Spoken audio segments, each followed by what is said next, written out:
Tibetan woman detained and beaten for social media posts critical of China. Here's a summary of the article. A Tibetan woman known for outspoken criticism of China on social media was detained and beaten by police in western China's Qinghai province, sources inside the country told Radio Free Asia. In two official letters issued by the Yushu Public Security Bureau, which were seen by RFA, authorities accused So of falsely accusing the government and officials and spreading misinformation via at least 17 videos posted on her personal TikTok account and private social media accounts between October 8 and October 15, 2023. While in detention, at least a dozen policemen interrogated and beat So and broke her mobile phone, while forcing her to reform her behavior, she said in a social media post on November 17, 2023, following her release.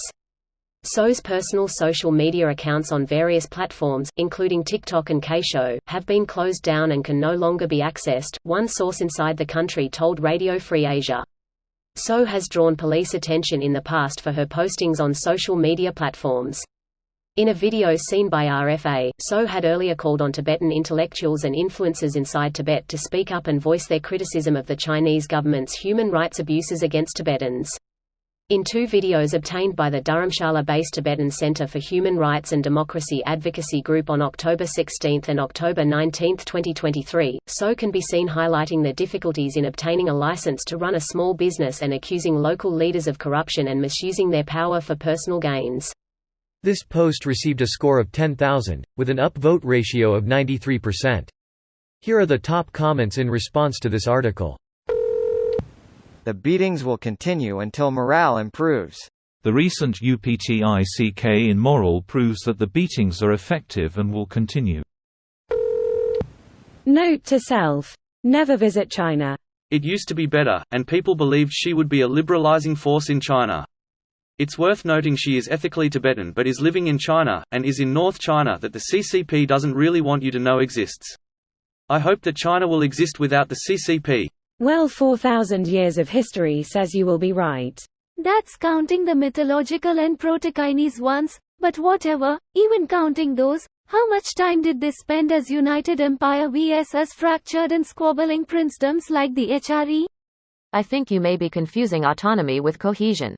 While under Mongol rule, the Chinese resisted them by erecting a barrier of impenetrable bureaucracy which neutered their ability to control anything directly or even exert influence competently. Whether self-ruled or otherwise, China has been able to adapt and persist, losing very little of itself in the process. Contrast that against those areas of Europe which fell to Roman control, where the absorption was so complete that mythologies and sometimes even the languages of entire regions like Iberia perished. China as a state hasn't existed the entire time. China as a concept has mostly persisted for 2,500 years.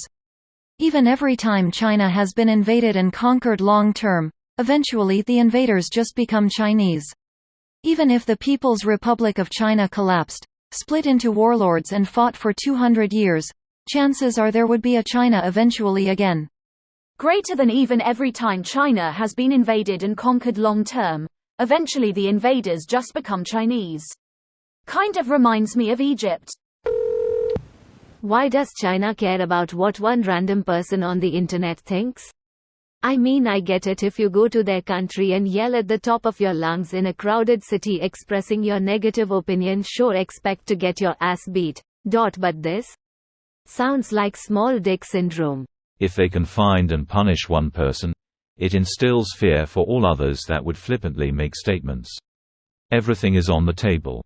Nobody is safe. So basically a cartel sending a message. All dictatorships are like that.